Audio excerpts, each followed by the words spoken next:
আসসালামু আলাইকুম। শফি মাহমুদ সাগর আমন্ত্রণ জানাচ্ছি এনটিভির মধ্যাহ্নের খবরে। ছাত্র জনতার আন্দোলনে গুলিবর্ষণ এবং হত্যা মামলায় রিমান্ড শেষে সাবেক ৩ মন্ত্রী ও সাবেক এক পুলিশের আইজির জামিন নামঞ্জুর করে কারাগারে প্রেরণের নির্দেশ দিয়েছে আদালত। জাসদ সভাপতি ও সাবেক মন্ত্রী হাসানুল হক ইনু, বাংলাদেশের ওয়ার্কার্স পার্টির সভাপতি ও সাবেক মন্ত্রী রাশেদ খান মেনন, সাবেক প্রতিমন্ত্রী জুনায়েদ আহমেদ পলক এবং সাবেক আইজিপি চৌধুরী আবদুল্লাহ আল মামুনের জামিন নামঞ্জুর করে কারাগারে পাঠানোর আদেশ দেয় আদালত। সকালে তাদেরকে রিমান্ড শুনানির জন্য আদালতে এনে জামিন আবেদন করেন আসামি পক্ষের আইনজীবীরা, কিন্তু জামিন আবেদন নাকচ করে আদালত তাদের কারাগারে পাঠানোর নির্দেশ দেন। বৈষম্যবিরোধী ছাত্র জনতার মিছিলে গুলি করে মোহাম্মদপুরে মুদি দোকানি আবু সায়েদ হত্যা মামলায় ৮ দিনের রিমান্ডে নেওয়া হয় সাবেক আইজিপি আবদুল্লাহ আল মামুনকে। তখন পুলিশ ১০ দিনের রিমান্ড আবেদন করলে আদালত ৮ দিনের রিমান্ড মঞ্জুর করে। এছাড়া একটি মামলায় হাসানুল হক ইনুর ৮ দিনের রিমান্ড মঞ্জুর করেন আদালত। একই সাথে রাশেদ খান মেনন ও জুনায়েদ আহমেদ পলককেও কয়েক দফা রিমান্ডে জিজ্ঞাসাবাদ করেছে পুলিশ।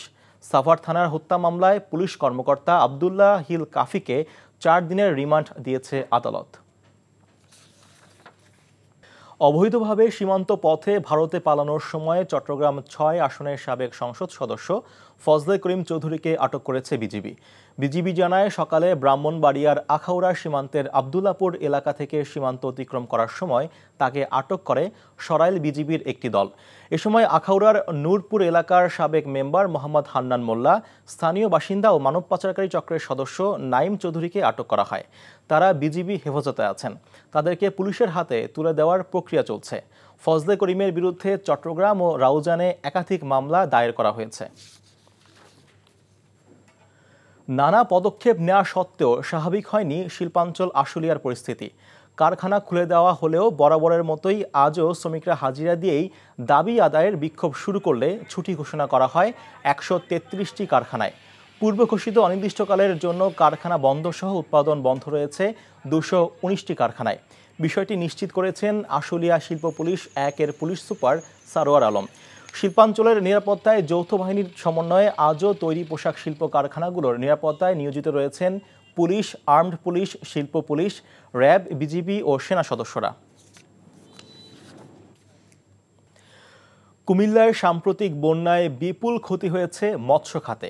মাছ উৎপাদনে দেশের দ্বিতীয় স্থানে থাকা এই জেলায় বন্যার পানিতে ভেসে গেছে অন্তত ৪০০ কোটি টাকার মাছ। প্রাথমিক সমীক্ষায় ক্ষতিগ্রস্ত হয়েছে ৮৩৬ একর জমিতে তৈরি করা মাছের ঘের সহ মাছ চাষের ২৫০০-এরও বেশি পুকুর আর দিঘি। তবে বন্যা যত দীর্ঘস্থায়ী হবে ক্ষতির পরিমাণ তত বাড়বে বলে জানিয়েছেন মৎস্য চাষিরা।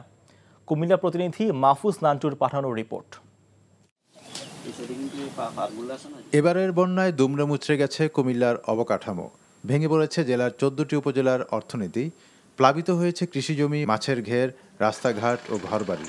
জেলার ১৭টি উপজেলার মধ্যে ১৪টি উপজেলা প্লাবিত হলেও ৮ উপজেলার অবস্থা ভয়াবহ। গোমতী, ঘুঙ্গুর ও শালদা নদীর বাঁধ ভেঙে মুহূর্তেই তলিয়ে গেছে কয়েক হাজার পুকুর, দিঘি ও ঘের। ভেসে গেছে বিভিন্ন জাতের মাছ। বন্যার পানিতে মৎস্য খাতে প্রাথমিক সমীক্ষায় ক্ষয়ক্ষতি ধরা হয়েছে ৪০০ কোটি টাকা। তবে ক্ষতির পরিমাণ দ্বিগুণ হতে পারে বলে জানিয়েছেন মাছ চাষিরা। এখানে প্রায় ৩ থেকে ৩.৫ কোটি টাকার মাছ গেছে। প্রায় আমাদের ৪.৫ থেকে ৫ কোটি টাকার মাছ চলে গেছে। এখন কি আছে বলা যাইতেছে না। বাংলা মাছ কিছুই নাই। আমার মাছ এখানে প্রায় ১ লক্ষর মতো পাঙ্গাস বার হয়ে গেছে আমার এখানে। আর তেলাপিয়া আর বাংলা মাছ আমার এখানে নাই। কোনো ক্রমে কোনো কিছু পদক্ষেপ নিতে পারি নাই। হঠাৎ করে পানি ঢুকে যায়, ঢুকে দিয়ে মাছগুলো একবারে তলিয়ে সবগুলো মাছ চলে যায়। বন্যার পানিতে সবগুলো মাছ ভাসিয়ে নিয়ে গেছে। মাছ ছিল প্রায়, হিসেব করে দেখলাম ১,৩০,০০,০০০ টাকার উপরে মাছ ছিল। জেলা মৎস্য কর্মকর্তা বলেন, টানা বৃষ্টি, নদীর বাঁধ ভেঙে বন্যার পানিতে কুমিল্লায় মাছের ঘের ও পুকুর দিঘি থেকে ৪০০ কোটি টাকার মাছ ভেসে যায়, যার মধ্যে ১০ টন চিংড়ি মাছ, অন্তত ১০ কোটি টাকা মূল্যের পোনা মাছ রয়েছে। এছাড়া সরকারি ২টি মাছের পোনা উৎপাদন কেন্দ্রও ভেসে গেছে। অনেক পুকুরের অবকাঠামোগত কিছু সমস্যা হবে আর কি, যেমন পাড় ভেঙে গেছে, পানির সাথে বিলীন হয়ে গেছে। এইগুলো সব ক্ষতি মিলে এরকম একটা আমরা অ্যাজাম্পশন করতেছি যে প্রায় ৪০০ কোটির মতো ক্ষতি হতে পারে। মৎস্য উৎপাদনে দেশের দ্বিতীয় স্থানে থাকা এই জেলায় মৎস্য চাষিদের প্রণোদনা ও বিভিন্ন সহযোগিতার মাধ্যমে আবারও ঘুরে দাঁড়ানোর সহযোগিতা করবে সরকার, এমনটাই প্রত্যাশা সংশ্লিষ্টদের। NTV news desk. দেশের অর্থনীতির প্রাণ প্রবাহ হিসেবে খ্যাত চট্টগ্রাম বন্দর নিয়ে উদ্বিগ্ন বন্দর ব্যবহারকারীরা। কারণ দেশীয় বার্থ অপারেটররা দীর্ঘদিন ধরে সফলভাবে আমদানি রপ্তানি পণ্য হ্যান্ডেলিং করে আসছিল। এতে বন্দরও বরাবর লাভজনক অবস্থায় আছে। তারপরও বিগত সরকার চট্টগ্রাম বন্দরের গুরুত্বপূর্ণ বার্থগুলো পরিচালনার জন্য বিদেশি অপারেটরদের হাতে তুলে দিতে শুরু করে। বিনা কারণে এ ধরনের উদ্যোগ সমর্থনযোগ্য নয় বলে দাবি বন্দর ব্যবহারকারীদের। চট্টগ্রাম বন্দর নিয়ে আরও জানাচ্ছেন শামসুল হক হায়দরি, ক্যামেরায় ছিলেন এনামুল হক। চট্টগ্রাম বন্দরে নিজস্ব অর্থায়নে তৈরি পতেঙ্গা কন্টেইনার টার্মিনাল। প্রায় 1200 কোটি টাকা ব্যয়ে নির্মিত টার্মিনালটি পরিচালনার সক্ষমতা আছে দেশীয় বার্থ অপারেটরদের। এরপরও বিগত সরকার বিদেশি একটি সংস্থাকে টার্মিনালটি পরিচালনার দায়িত্ব দিয়ে দেয়। কোনো কারণ ছাড়া এই ধরনের একটি উদ্যোগ দেশের স্বার্থ বিরোধী বলে অভিযোগ বন্দর ব্যবহারকারীদের। প্রতি বছরই আমরা জানি যে সরকারি কোষাগারে অনেক টাকা চট্টগ্রাম বন্দর থেকে নিয়ে যায়, এটা লাভজনক প্রতিষ্ঠান বলে। কিন্তু এখন এইসব টার্মিনাল, এই পিসিডিটা দিয়ে দেওয়াতে চট্টগ্রাম বন্দরের সক্ষমতার জন্য কতটুকু সাহায্য হবে, এটা কিন্তু বড় একটা প্রশ্ন হয়ে দাঁড়াবে। এদিকে চট্টগ্রাম বন্দরের অত্যাধুনিক নিউমুরিং কন্টেইনার টার্মিনালের উপরও বিদেশিদের চোখ পড়েছে বলে অভিযোগ অপারেটরদের। বিগত সরকার তাদের সেই সময়ে পতেঙ্গা কন্টেইনার টার্মিনাল একটি বিদেশি সংস্থার কাছে দিয়ে দেওয়ার পাশাপাশি নিউমুরিং কন্টেইনার টার্মিনালও ছেড়ে দেওয়ার উদ্যোগ নেয়। প্রক্রিয়াটি এখন চলমান আছে বলে জানায় বন্দর কর্তৃপক্ষ। পিপিপি অথরিটিকে এটা একটা এর পরের ধাপ, যেটা এটা হচ্ছে আপনার স্ট্রাকচারাল রিপোর্ট একটা দেয় তারা, সেটা পরবর্তীতে দিবে। দেন পরবর্তী প্রক্রিয়াগুলো হবে, এগুলা মূলত পিপিপি অথরিটির মাধ্যমেই করা হচ্ছে। নিউমুরিং কন্টেইনার টার্মিনাল পরিচালনার দায়িত্বও বিদেশিদের দিয়ে দেওয়া হবে এমন খবরে বিস্মিত ব্যবহারকারীরা। অত্যাধুনিক ইকুইপমেন্ট সমৃদ্ধ টার্মিনালটি শুরু থেকেই সফলভাবে পরিচালিত হয়ে আসছে এবং পূর্ণ উৎপাদন ক্ষমতা বজায় আছে বলেও দাবি বর্তমান অপারেটরদের। নিউমুরিং কন্টেইনার টার্মিনাল কোনো অবস্থাতে, চট্টগ্রাম কন্টেইনার টার্মিনাল সিসিটি এনসিটি কোনো অবস্থায় বিদেশিদের হাতে দেওয়ার কোনো যুক্তি নেই। যদি কেউ দিতে চায় তাদের ব্যক্তি স্বার্থে দিতে হবে।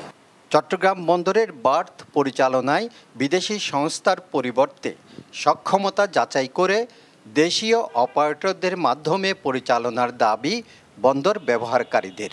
শামসুল হক হায়দরি, এনটিভি নিউজ, চট্টগ্রাম। নারী ক্রিকেটের উন্নয়নে অনূর্ধ্ব 19 দল নিয়ে নতুন টুর্নামেন্ট আয়োজনের সিদ্ধান্ত নিয়েছে Asian cricket council ACC.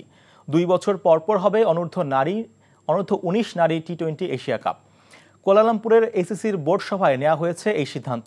ESPN ক্রিক ইনফোর প্রতিবেদনে বলা হয়েছে, অনূর্ধ্ব 19 নারী টি-20 এশিয়া কাপের প্রথম আসর হতে পারে চলতি বছরের ডিসেম্বরে। তবে ভেন্যু এবং কতগুলো দল এতে অংশ নেবে তা এখনও চূড়ান্ত হয়নি।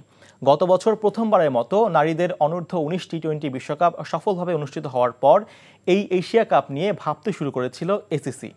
2025 সালের জানুয়ারিতে হবে অনূর্ধ্ব 19 নারী টি-20 বিশ্বকাপের দ্বিতীয় আসর। প্রতি 2 বছরে এই টুর্নামেন্টের আগে দিয়েই শুরু হবে অনূর্ধ্ব 19 এশিয়া নারীদের এই আসর। এই ছিল মধ্যাহ্নের খবরে। এই খবরের ভিডিও সহ আপডেট জানতে ভিজিট করুন এনটিভি অনলাইন www.ntvbd.com। এছাড়াও এনটিভির জনপ্রিয় সব অনুষ্ঠান খবরের আপডেট জানতে ভিজিট করুন আমাদের ইউটিউব ও ভেরিফাইড ফেসবুক পেজ। 2টায় দুপুরে খবর দেখার আমন্ত্রণ রইল। ধন্যবাদ সবাইকে।